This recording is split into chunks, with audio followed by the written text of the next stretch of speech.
Hai teman-teman semua, kembali lagi bersama kami di online Bible Reading. Bersama sahabat-sahabat saya ada Benny Johan, Mas Aryo, dan juga Alvin. Halo semua, apa Ya. kabar?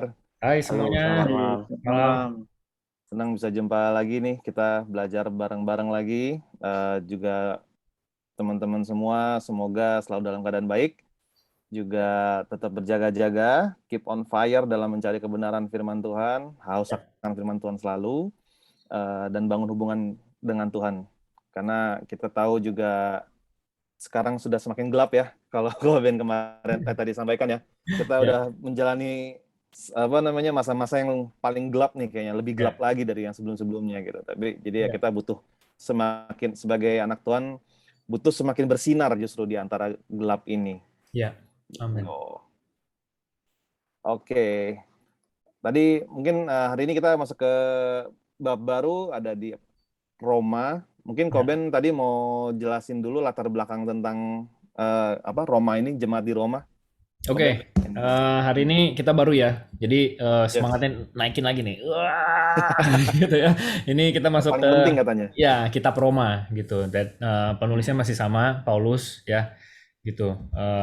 Gua share screen, ada sedikit ini Nah, informasi aja. Ini dia. Nah, autornya Paulus ya, hmm, Rasul Paulus. Audiensnya ini untuk church di Roma ya, untuk jemaat di Roma oke. ya. Predominantly Gentile. Gentile itu bangsa asing ya. Kalau di awal-awal Alkitab itu bangsa asing itu ya orang-orang Greek ya, Hmm, Yunani gitu loh. hmm, Ya, hmm, itu Gentile. Kadang kita baca juga di Alkitab tuh ditulisnya orang Yunani. Tapi sebenarnya kalau setiap kali kita baca Yunani itu bangsa asing. Kita juga termasuk sebenarnya. Karena kita Indonesia itu hmm. bangsa asing di luar Yahudi, di luar Ya. Jews gitu ya. Yang menjadi orang percaya gitu. Nah, makanya di sini tulis predominantly Gentile but including a minority of Jews. Jadi tetap ada orang Yahudi di situ Oh, tapi enggak sebanyak si yang Gentile ini ya. hmm, Ditulisnya di tahun 57 ya, perkiraan aja nih about. Terus hmm, temanya hmm, Paulus menulis to the church in Rome ya untuk present his basic statement of the gospel. Ya, jadi dia benar-benar taruh effort dan waktu untuk menulis surat di Roma ini, jemaat di Roma. hmm. Makanya isinya tuh benar-benar kita nanti baca, kita tahu ini semua dipikirin betul-betul karena dia benar-benar nulis untuk mau kasih tahu nih kabar baik seperti ini, good newsnya ini, gospelnya ini, gitu ya. Nah, sedikit latar Hmm. belakang. Di situ tadi kita lihat ada minority Jews, ada bangsa asing. Tapi ini sama-sama orang yang sudah percaya, ya. Sama-sama orang yang sudah percaya. Namun ada perbedaan nih. Yang satu kalau yang dari Yahudi, mereka lebih berat ke laws-nya, ke hukum-hukumnya. Jadi mesti disunat, mesti tata cara makan apa segala macam itu, ya kan? Sedangkan yang Gentile ini bangsa asing bilang enggak, ini mah kita semua kan udah free, free to do Ya. anything gitu. Nah, tapi ini mau dibenerin juga semuanya prinsipnya gitu. Jadi yang satu grace, yang satu Hmm. law gitu. Ya. Ya. Kira-kira seperti itu. Ya, sedikit background dari ini seperti itu kita bisa mulai baca. Mungkin minta bantu Mas Aryo untuk bacain perikop yang pertama dulu, Mas. 1 sampai 7. Baik, surat Paulus kepada jemaat di Roma. Salam dari Paulus, hamba Kristus Yesus, yang dipanggil menjadi rasul dan dikuduskan untuk memberitakan Injil Allah. Injil itu telah dijanjikannya sebelumnya dengan perantaraan nabi-nabinya dalam kitab-kitab suci tentang anaknya yang menurut daging diperanakan dari keturunan Daud dan menurut roh kekudusan dinyatakan oleh kebangkitannya dari antara orang mati, bahwa ia adalah anak Allah yang berkuasa, Yesus Kristus Tuhan kita. Dengan perantaraannya kami menerima kasih karunia dan jabatan rasul untuk menuntun semua bangsa, Ya. supaya mereka percaya dan taat kepada namanya. Kamu juga termasuk di antara mereka, kamu yang telah dipanggil menjadi milik Kristus. Ya. Kepada kamu sekalian yang tinggal di Roma, yang dikasihi Allah, yang dipanggil dan dijadikan orang-orang kudus. Ya. Kasih karunia menyertai kamu dan damai sejahtera dari Allah Bapa kita dan dari Tuhan Yesus Kristus. Ya. Itu dia, amin. Jadi kalau kita baca sih kayak cuman salam gitu ya, salam, Ya. perikop, yaudah ini nggak penting nih, udah lewat langsung masuk lagi ke berikutnya. Padahal kalau ini kita mau kupas banyak banget gitu. Nah, teman-teman udah baca ini, kira-kira mau highlight yang mana dulu nih? Dari salam aja dulu. Salam. Gue ada nih, ada ayat di ayat 2, Injil itu telah dijanjikannya sebelumnya dengan perantaraan nabi-nabinya dalam kitab-kitab suci. Ya. Jadi Injil ini kan kabar baik gitu kan. Jadi ini Ya. yang istilahnya kita bicara ke dalam kitab Perjanjian Lama ya gitu ya, untuk yang dijanjikan perantaraan nabi-nabinya gitu kan. Bahwa akan datang seorang Mesias yang akan menyelamatkan bangsa Israel dan seluruh dunia, atau yang di Taurat tuh hanya bangsa Israel doang ya? Sorry, gue agak... Yang di mana? Kalau yang di kitab Perjanjian Lama itu sebenarnya Mesias untuk semua dunia, atau ya untuk semua dunia, penyelamat dunia kan, ya? Betul. Cuman dan memang kan dimulainya kan memang bangsa Israel itu dimulainya. Bangsa Israel dulu, betul, ya. Gitu. Ya. Ini tapi udah benar San, benar yang tadi kata lu itu, ya kan? Maksudnya memang sebenarnya kalau kita baca Alkitab ya dari depan sampai belakang, Kejadian sampai Wahyu, ujung-ujungnya tuh fokusnya tuh ke Yesus Kristus, gitu loh, ya kan? Lanjut San, apalagi San? Dari gue itu dulu sih paling. Oke. Yang lain mungkin? Udah bukti nyata. Alvin, Mas Aryo? Kalau gue mungkin yang gue highlight tadi di yang ke-5, 5 dan 6, dengan perantaraannya kami menerima kasih karunia dan jabatan rasul untuk menuntun semua bangsa, supaya mereka percaya dan taat kepada namanya. Kamu juga termasuk di antara mereka. Kamu yang telah dipanggil menjadi milik Kristus. Ini apakah Paulus berbicara mungkin sampai ke mungkin yang sekarang ini kita gitu, bahwa perantaranya ini kan Tuhan ya. Jadi maksudnya apa, kita diberi kita menerima kasih karunia dan untuk menuntun, ya mungkin kalau bahasanya sekarang, apakah orang-orang sekitar kita atau kita lead orang-orang sekitar kita supaya ini bisa menjadi kepanjangan tangan Tuhan ya gitu. Karena di sini kan juga tulis kamu juga termasuk di antara mereka, kamu yang telah dipanggil menjadi milik Kristus gitu. Mungkin ini sih yang mungkin yang bisa gue highlight ya. Mungkin Paulus berbicara untuk itu yang Yahudi sama yang di luar Yahudi itu. Ya, tadi kan untuk jemaat di Roma, betul. Ada bangsa asing, ada Yahudi. Tapi itu basically itu orang percaya. Terus habis itu dia bilang, kamu juga termasuk di antara mereka, kamu telah dipanggil menjadi milik Kristus, gitu kan. Maksudnya. Nah, ini kan untuk menuntun semua bangsa supaya mereka percaya dan taat kepada namanya. Namanya itu siapa? Yesus Kristus. Tadi kan di atas dia udah kasih tahu.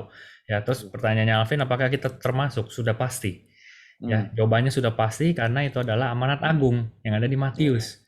Ya, yang Tuhan Yesus juga bilang kan, kalau kita buka di Matius 28. Matius 28 ayatnya 19. Ya, ini semuanya kita tahu nih, sebagai orang Kristen harusnya tahu ini, ya. Karena itu pergilah, ya, jadikanlah semua bangsa muridku. Ya kan? Meskipun dia ngomong sama murid-muridnya, tapi kan kalau kita konteksnya udah baca sampai di Roma, Paulus pun masih ngomong yang sama. Artinya kita juga bisa pergi ya dan jadikan semua bangsa murid Tuhan Yesus. Ya, gitu.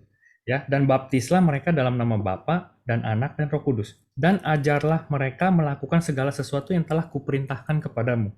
Dan ketahuilah, aku menyertai kamu senantiasa sampai pada akhir zaman. Jadi nggak usah takut. Di sini Tuhan Yesus sendiri yang bilang dia akan menyertai kita sampai akhir zaman. Ya, kalau kita udah hidup yang di akhir zaman, ya udah santai aja. Gaspol, ya, gitu. Ya, jadi itu tadi menjawab pertanyaannya Alvin. Kita termasuk, yes, gitu. Mas Aryo mungkin mau nambahin? Kalau saya highlight yang ayat 7 ya, kepada kamu sekalian yang tinggal di rumah, yang dikasih Allah, yang dipanggil dan dijadikan orang-orang kudus, kasih karunia menyertai kamu, dan damai sejahtera dari Allah Bapa kita dan dari Tuhan Yesus Kristus. Sebuah penegasan ya, seperti reminder aja gitu. Karena mungkin mereka ada di kegalauan kan bisa juga terjadi gitu ya. Jadi dia datang ke situ terus untuk menegaskan lagi. Ya, ya. Nah, kalau kita perhatiin dia pakai kata kasih karunia itu untuk salam aja udah 2 kali, ya. Iya. Jadi di ayat ke-5 kasih karunia, di ayat ke-7 ada kasih karunia juga. Jadi sebenarnya dia mau kasih tahu tuh ini it's all grace of God gitu loh. Yes. Ya, karena dia tahu yang bakal baca ini juga ada orang-orang Yahudi yang lebih kayak berat ke law, ke hukum-hukum gitu. Karena kalau kita baca lebih dalam lagi, oh ternyata memang orang Yahudi itu dia nggak dapet tuh konsep kasih karunia. Karena yang dia tahu ada law, ya. Karena dia dari awal kan diajarinnya law, 10 commandments. Betul. Musa. Kalau lu lakuin 1, 2, 3, 4, 5, 6, 7, 8, 9, 10 gitu loh. Jadi dia lebih fokusnya ke situ. Nah, dia nggak ngerti tuh konsep kasih karunia itu apa. Ya, gitu. Yes. Menarik juga di ayat 7 tadi yang Mas Aryo bilang apa? Dia tulis gini, kasih karunia menyertai kamu dan damai sejahtera dari Allah. Ya. Kalau kita baca suratnya Paulus itu dia selalu taruh kasih karunia itu di depan, and then damai sejahtera. Selalu grace and peace. Grace and peace. Ya, kita udah pernah bahas sih sebelumnya.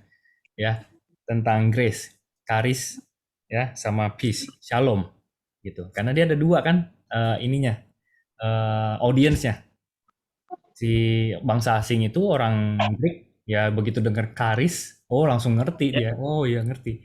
Orang Jews begitu dengar shalom, peace, oh dia langsung ngerti. Gitu. Jadi dia mau rangkul itu sebenarnya dua-duanya. Tapi ada lagi arti yang lebih dalam daripada itu adalah dia taruh kasih karunia di depan. Gitu. Nah ini gue dapat dari satu pastor, ya udah meninggal orangnya. Dia bilang gini, you cannot really know the peace of God, ya, until you have experienced the grace of God. Makanya dia taruh grace-nya di depan dulu. Kalau kita benar-benar ngerti kasih karunia Tuhan, baru kita bisa punya damai sejahtera dalam hati kita. Ya, tanpa kita ngerti grace itu, agak susah kita bisa punya peace itu. Karena damai sejahtera itu beda sama yang pada dunia berikan, seperti Tuhan Yesus bilang. Gitu. Ya, itu good untuk salam. Kayaknya itu ya. Oke, kita lanjut deh ya. Lanjut. Kalau ya, saya silakan jadi teringat sesuatu. Ya. Saya jadi teringat sesuatu ya tentang menanggapin Benny tadi ya. How important, betapa pentingnya untuk hidup dalam dimensi the grace of God itu. Jadi ya. Karena tadi yang kayak teman pastor Benny bilang itu, kamu nggak bisa without merasakan the grace of God, kamu nggak akan bakalan dapat damai sejahtera. Kamu nggak akan bisa merasakan damai sejahtera itu kalau kamu nggak ada di dalam the grace. Kalau nggak kerasa grace-nya, ya kamu nggak akan damai. Ya itu aja, itu perenungan yang terima kasih sangat menguat. Ya betul. Karena tambahin sedikit lagi, grace of God itu kasih karunia itu kayak kita jadi akan bersyukur setiap saat. Kalau kita tahu kasih karunia itu, nah pada saat kita bersyukur, then peace itu akan datang. Gitu. Kita jadi damai, ya kan? Bisa napas aja kita udah bersyukur sebenarnya, gitu. Gitu. Kalau kita mau tarik sampai ujungnya, gitu loh, ya kan? Kita badan sehat, bisa kerja, itu udah kasih karunia, gitu loh. Tapi kadang kita lupa itu, ya kan? Makanya peace-nya nggak ada jadinya, gitu loh. Karena kita mau ini, mau itu, mau itu, gitu. Ya. So when you understand everything is the grace of God, then you can have the peace from God, gitu. Ya. Thank you. Ya, grace-nya itu juga free, cuma-cuma gitu kan? Betul. Ya, grace-nya itu nggak harus ada syarat apa-apa untuk mendapatkan grace itu. Kita sudah mendapatkan grace. Betul. Dikasih gitu, ya kan? Kita dikasih. Nah, ya, sorry San. Free itu bukan berarti nggak ada harganya. Free itu artinya kalau lu dikasih barang itu free for you, tapi I pay for it. That's why you get it free. Ya, grace itu kita free buat kita semua. Itu semua free buat kita cuma, tapi udah dibayar sama Tuhan di kayu salib. Itu lebih dalam lagi konteksnya kalau kita mau pikirin lagi. Ya, karena ya kalau kita kasih orang gift itu it's free buat orang yang terima, tapi buat orang yang ngasih itu ya nggak free, ya kan? Gitu. Ada cost-nya. Gitu. Nah, itu cost Jesus itu ada di the cross. Ya, itu. Ya. Wah, very good kan? Baru Ya. salam nih, Roma nih. Makanya Salam. nih, waduh. Ya, lanjut lagi. Paulus Siap. ingin ke Roma. Roma. Siapa yang baca nih? Gue. Oke. Oke. Paulus ingin ke Roma. Pertama-tama aku mengucap syukur kepada Allahku oleh Yesus Kristus atas kamu sekalian, sebab telah tersiar kabar tentang imanmu di seluruh dunia. Karena Allah yang kulayani dengan segenap hatiku dalam pemberitaan Injil anaknya adalah saksiku bahwa dalam doaku, aku selalu mengingat kamu. Aku berdoa, semoga dengan kehendak Allah, aku akhirnya beroleh kesempatan untuk mengunjungi kamu. Sebab aku ingin melihat kamu untuk memberikan karunia rohani kepadamu guna menguatkan kamu, yaitu supaya aku ada di antara kamu dan turut terhibur oleh iman kita bersama, baik oleh imanmu maupun oleh imanku. Saudara-saudara, aku mau supaya kamu mengetahui bahwa aku telah sering berniat untuk datang kepadamu, tetapi hingga kini selalu aku terhalang. Agar di tengah-tengahmu aku menemukan buah, seperti juga di tengah-tengah bangsa bukan Yahudi yang lain. Aku berhutang baik kepada orang Yunani maupun kepada orang bukan Yunani, baik kepada orang terpelajar maupun kepada orang tidak terpelajar. Itulah sebabnya aku ingin untuk memberitakan Injil kepada kamu juga yang diam di Roma. Ya itu. Jadi dia kasih tahu sebenarnya audiensnya itu siapa, ya kan? Itu. Yang tadi itu yang kita bilang banyak bangsa asing, Gentiles, tapi ada juga orang Yahudi, gitu. Ya. Dan by the way tadi ini surat Paulus. Ternyata surat ini ditulis sama Paulus tuh Paulus belum ke Roma gitu. Ya, jadi dia tulis ini buat orang-orang di Roma, dia tulis, makanya dia bilang dia tuh pengen banget ke sono tapi belum kecapean nih gitu. Nah, nanti dia sampai ke Roma memang beberapa lama setelah surat ini dia ke sono itu untuk diadili, bahkan ditangkap kan, ditangkap dia diadili. Ini di ayat 9 juga tadi menegaskan dengan yang Koben bilang ya, Alkitab tuh isinya dari awal sampai tentang Tuhan Yesus, dan sini kan dibilang di ayat 9, karena Allah yang kulayani dengan segenap hatiku dalam pemberitaan Injil anaknya. Ya. Ya anak Allah ya, Tuhan Yesus Kristus. Betul. Kalau kita baca Alkitab semuanya pointing to Jesus gitu. Ya, Old Testament itu pointing to Jesus, dia mau datang yang pertama kali kan, benar ya? Yesaya tulis itu semua apa di kayu salib. Nah, kita yang di Perjanjian Baru, kita balik lihat ke the cross, itu semua pointing to Jesus. Yang kita baca ini semua di Perjanjian Baru. So it's all about Jesus. Ya.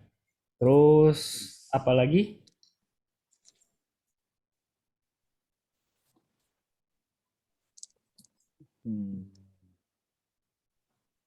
Alvin mungkin ada? Belum ada. Oke. Dilanjutin kalau gitu. Lanjut dulu. Lanjut dulu. 16 sampai 16 dulu aja deh. 16 dulu sampai 17. Ya, boleh. Injil itu kekuatan Allah. Sebab aku mempunyai keyakinan yang kokoh dalam Injil, karena Injil adalah kekuatan Allah yang menyelamatkan setiap orang yang percaya. Pertama-tama orang Yahudi, tetapi juga orang Yunani. Sebab di dalamnya nyata kebenaran Allah yang bertolak dari iman dan memimpin kepada iman.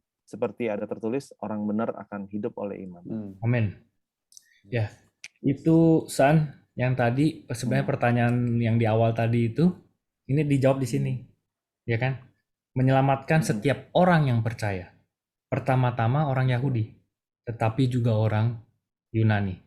Gitu. Yunani itu bangsa asing sebenarnya, Gentiles, including us. Gitu ya. Jadi yang tadi apakah bangsa Israel doang apa seluruh dunia ya? Gitu. Ya, kalau kita ngerti awalnya itu memang rumah contohnya tuh bangsa Israel. Ya, rumah contohnya bangsa Israel.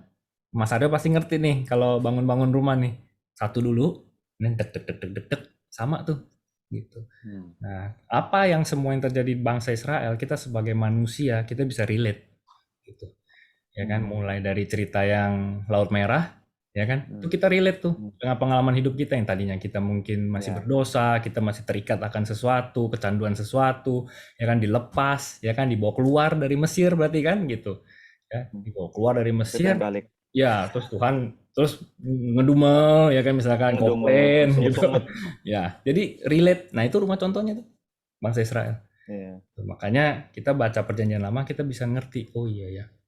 Gitu. Nah, tadi itu pertama-tama orang Yahudi, tapi habis itu juga orang Yunani. Ya. Yes. Terus 17 sebelum kita lanjut, gue mau tanya dulu nih. Sebab di dalamnya nyata kebenaran Allah yang bertolak dari iman dan memimpin kepada iman, seperti ada tertulis. Kita sering ya dengar gini ya, seperti ada yang tertulis. Berarti kan dia yang mengutip ya. Dia mengutip ayat ya. Ya. Nah, San, kita akhir-akhir ini kita dengar kan, jangan dikit-dikit bawa ayat, jangan dikit-dikit ngomong ayat. Iya. Ya, hari ini gue pengen benerin nih, bahwa di Alkitab itu mereka aja saling ngutip ayat, including Jesus. Iya. Gitu. Kalau kita nggak ngomongin tentang ayat, bagaimana orang akan ngerti tentang firman Allah? Betul. Gitu. Jadi hati-hati tuh kalau yang ngomong kayak begitu tuh, jangan dikit-dikit mengutip ayat misalnya. Ya, memang harus disampaikannya dengan cara yang benar juga. Kita udah pernah bahas itu, ya kan? Kontennya sama cara kita menyampaikan sama pentingnya. Tapi bukan berarti kontennya nggak ada sama sekali, gitu loh. Yang penting mengasihi aja, love. No, not like that. Ya, gitu. Sama satu lagi, iman timbul karena apa? Pendengaran. Ya, Perbuatan. Pendengaran akan apa? Firman Tuhan. Ya, pendengaran akan apa? Firman Tuhan. Iya, jadi kalau kita nggak pakai firman Tuhan, gimana imannya akan timbul? Ya. Itu aja sih, gue pengen debunk itu hari ini, gitu loh. Ya, supaya kita punya konsep yang benar, gitu loh. Jangan lagi kita asal-asalan deh, gitu. Ya. So today I'm really on fire about this, gitu. Ya. Oke, kita lanjut lagi. Yes. Hukuman Allah atas kefasikan dan kelaliman manusia. Siapa yang baca? Alvin ya? Ya, ini baca semua sampai 32? Boleh. Ya. Hukuman Allah atas kefasikan dan kelaliman manusia. Sebab murka Allah nyata dari sorga atas segala kefasikan dan kelaliman manusia, yang menindas kebenaran dengan kelaliman. Karena apa yang dapat mereka ketahui tentang Allah nyata bagi mereka, sebab Allah telah menyatakannya kepada mereka.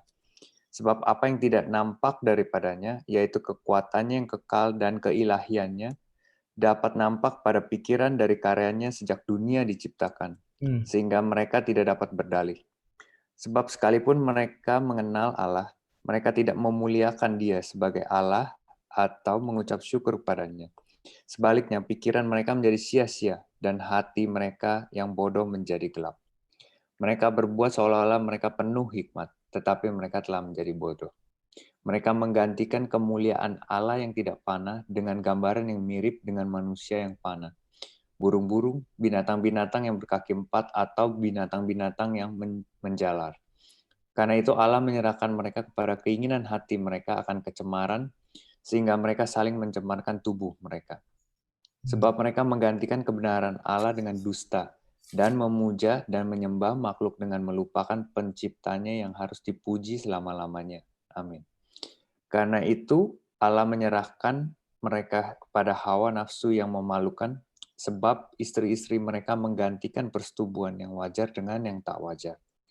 Demikian juga suami-suami meninggalkan persetubuhan yang wajar dengan istri mereka dan menyala-nyala dan berahi mereka dalam orang terhadap yang lain, terhadap yang lain. Sehingga mereka melakukan kemesuman, laki-laki dengan laki-laki, dan karena itu mereka menerima dalam diri mereka balasan yang setimpal untuk kesesatan mereka. Dan karena mereka tidak merasa perlu untuk mengakui Allah, maka Allah menyerahkan mereka kepada pikiran-pikiran yang terkutuk, sehingga mereka melakukan apa yang tidak pantas. Penuh dengan rupa-rupa kelaliman, kejahatan, keserakahan, dan kebusukan. Penuh dengan dengki, pembunuhan, perselisihan, tipu muslihat, dan kefasikan. Mereka adalah pengumpat, pemfitnah, pembenci Allah, kurang ajar, congkak, sombong, pandai dalam kejahatan, tidak taat kepada orang tua, tidak berakal, tidak setia, tidak penyayang, tidak mengenal belas kasihan. Sebab walaupun mereka mengetahui tuntutan-tuntutan hukum Allah, yaitu bahwa setiap orang yang melakukan hal-hal demikian patut dihukum mati. Mereka bukan saja melakukannya sendiri, tetapi mereka juga setuju dengan mereka yang melakukannya. Ya, oke. Bahasanya seperti itu, Paulus. Gitu. Kira-kira kalau hari ini pendeta khotbahnya kayak gini gimana? Jadi ditimpukin juga kayak Paulus sebenarnya gitu. Tapi Paulus ya kalau itu sebuah kebenaran dia harus kasih tahu sih gitu. Ya. Ya, ya. Oke, mungkin kita mau highlight yang mana dulu nih? Silakan. Kalau gue highlightnya, jadi di sini kan yang sedang terjadi juga ya di Roma ya, semua dosa-dosa yang disebutkan ini, dan Ya. kalau misalnya gue bisa ngeliat dari sini itu Paulus bukan apa ya, dia justru karena banyak orang sakitnya makanya dia datang gitu untuk ngeberitain Injil, bukannya kayak dijauhin gitu. Jadi ini mungkin juga kayak apa ya, tapi kita juga tadi lagi kita harus siap diri ya, kalau udah Paulus nggak usah diraguin lah. Ya. Jangan sampai nanti kalau nggak salah di ayat yang apa di pasal-pasal sebelumnya ada juga yang dibilang jangan sampai kamu malah yang terseret ke dalam dosa itu, kamu berusaha menyelamatkan orang tapi kamunya malah keseret gitu kan. Ya. Jadi di sini penting juga kita bukannya melihat teman-teman kita yang berdosa mungkin atau yang dosa-dosa yang disebutkan di sini, kita bukannya menjauhkan, tapi kita justru mendekatkan mereka gitu. Kita punya misi nih, mau menyelamatkan mereka gitu kan. Bukan kita judge mereka, kita jauhin mereka. Yang ada mereka nggak akan ada yang pertobatan, nggak akan muncul pertobatan gitu. Nah, gue tangkap sih seperti itu sih. Udah tahu banyak orang berdosa, Paulus malah makin mau datengin lagi gitu. Ada yang berdosa, ada yang beriman, tapi dia tetap point out si dosa-dosanya ini untuk disembuhkan gitu. Ya, betul. Ya, that's a good point sih. Biar dia balance juga ya. Tadi yang ayat yang lu bilang itu San gitu ya. Jangan sampai kita juga ikut terseret. Jadi you have to know the limit. The capacity kan? Ya, capacity, limit, wisdom itu semua perlu gitu. Tapi sebenarnya di depan udah ditulis sih yang Paulus bilang dia dipanggil untuk menjadi rasul. Ada panggilan itu. Ya, sebenarnya kita semua orang percaya itu punya panggilan. Ya kan. Nah, panggilan itu ada yang personal, ada yang kita secara whole itu sama panggilan kita sebenarnya. Ya, salah satunya yang tadi amanat agung itu.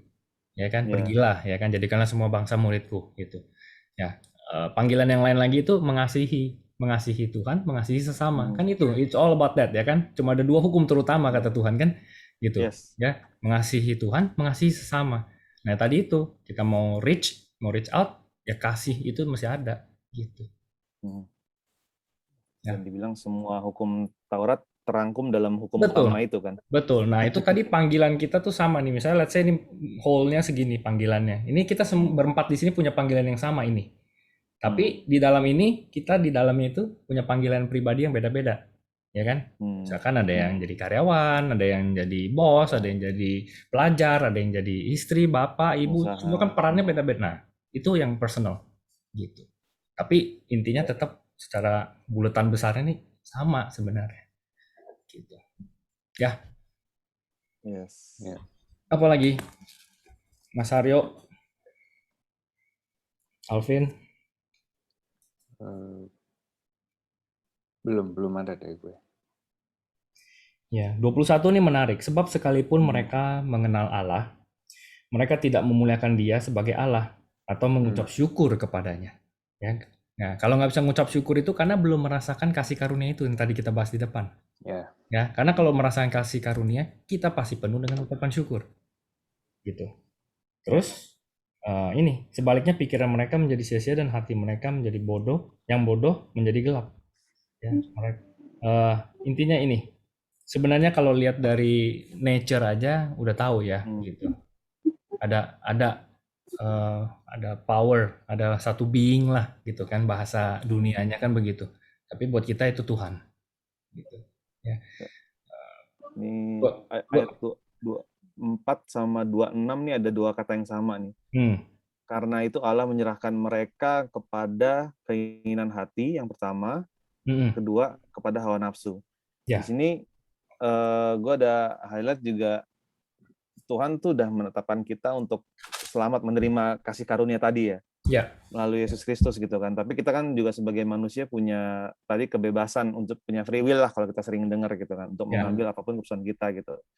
Jadi di sini makanya ya mungkin gue mau ngajak bukan ngajak ya, mengutarakan pendapat juga. Emang Terus udah tahu ada kecemaran, kenapa Tuhan mengizinkan, kenapa Tuhan menyerahkan? Ya emang lu mau ngarepin Tuhan ngapain, narik-narik lu supaya jangan ke situ. Tadi sempat kepikiran hal seperti itu sih. Maksudnya ya kita emang dicoba itu karena keinginan kita sendiri gitu kan. Kayak di ayat 1 Yakobus 1 ayat 13 sampai 14 gitu kan. Apabila seorang dicobai, janganlah ia berkata pencobaan ini datang dari Allah. Sebab Allah tidak dapat dicobai yang jahat dan ia sendiri tidak mencobai siapapun. Tetapi setiap orang dicobai oleh keinginannya sendiri karena ia diseret dan dipikat olehnya.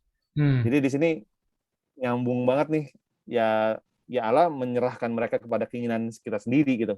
Jadi kita yang milih karena kita lebih memilih ke arah dosa itu, jadinya ya Allah menyerahkannya gitu. Tapi ya tetap Tuhan ada caranya untuk menarik kita kembali. Kalau teman-teman mungkin juga pernah merasakan gitu kan, di saat kita berdosa terus coba ada aja caranya Tuhan untuk dapetin kita lagi, untuk mendekatkan kita lagi gitu. Ini cukup keren. Ya, kita sering bilang ya, Tuhan tuh sebenarnya nggak kemana-mana gitu loh. Kita yang menjauh gitu loh. Kalau kita lihat dari cerita Adam dan Hawa lagi, balik lagi ke yang pertama, ya memang seperti itu juga gitu. Ya kan Tuhan nggak kemana-mana sih gitu loh. Yang ada kita kalau berbuat dosa, kita malu kan. Terus kita merasa bersalah, kita malah menjauh gitu. Nah, pada saat kita menjauh, ya itulah terjadi itu dosa-dosa berikutnya, ya kan? Gitu, makin jauh gitu. Tapi apakah Tuhan langsung tutup pintu? Enggak, Tuhan tuh selalu ada, anytime. You mau balik, diterima. Makanya ada cerita itu kan prodigal son itu kan? Hilang. Ya, anak yang hilang gitu. Anak yang hilang, anytime you come back, langsung di restore, ya kan gitu. Tapi apa? Ya kan? Ngaku dosa, udah. Memang mau ke arah yang baik, memang mau lebih dekat sama Tuhan lagi, udah nggak mau lagi yang kayak gitu. Ya, gitu. Si anak yang hilang yang balik, bukan bapaknya nyari-nyari kan, bapaknya nunggu di rumahnya gitu loh untuk dia datang. Tapi anaknya ya kita yang harus balik ke Tuhan juga. Gitu. Betul. Ya, bapaknya juga nggak pindah rumah gitu. Tiba-tiba hilang, nggak cari-cari. Iya. Yes.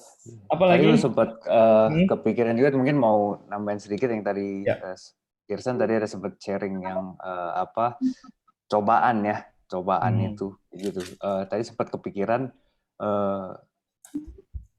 Tuhan itu tidak mencobai gitu, tapi Dia menguji gitu. Di mana ujian itu membuat kita naik level up gitu. Jadi ujian itu mendatangkan sesuatu yang baik gitu. Sedangkan cobaan itu yang membuat kita downgrade gitu, dan itu bukan datangnya dari Tuhan gitu. Jadi kadang-kadang dan yang tadi Koben juga sempat ngomong ya, maksudnya cobaan itu membuat kita jadi kayak bola salju gitu, makin guling makin besar gitu. Gitu. Berbuat dosa tambah lagi gitu. Sedangkan kalau datangnya dari Tuhan itu ujian yang membuat kita ke arah yang lebih baik gitu. Sedangkan cobaan itu nggak membuat kita lebih baik, bahkan lebih tidak baik gitu. Mungkin downgrade lah bahasanya sekarang gitu. Jadi tadi sempat kepikiran aja sih waktu Irsan tadi sharing itu soal cobaan itu datangnya bukan dari Allah gitu kan. Makanya perspektifnya masih benar dulu, ya kan? Gitu. Perspektifnya masih benar dulu. Ya, kita sering sih diajarin, dikasih tahu kalau ada yang kita lagi susah gitu, kita pikir nih Tuhan lagi mau ajarin kita apa nih gitu. Jadi lebih ke situ perspektifnya dibandingin kayak kenapa sih Tuhan ini kok gua gini mulu sih, kenapa gua enggak. Jadi itu tuh beda gitu loh. Ya kan? Itu beda gitu. Ya pas lagi dapat cobaan kita coba pikir, ini pasti Tuhan lagi mau ajarin kita sesuatu. Nah, kalau mentalnya seperti itu, perspektifnya seperti itu, artinya kita mau belajar, artinya kita mau naik kelas. Gitu. Ya. Ya. Oke, ada lagi yang mau nambahin? Sisa waktu 4 menit.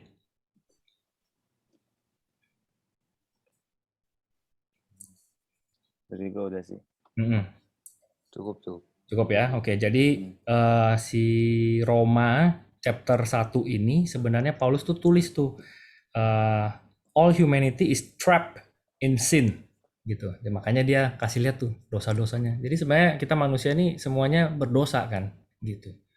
Ya, dan kita perlu ada yang menyelamatkan kita. Kita nggak mungkin bisa selamat tanpa ada yang menyelamatkan kita, karena by nature kita semua berdosa.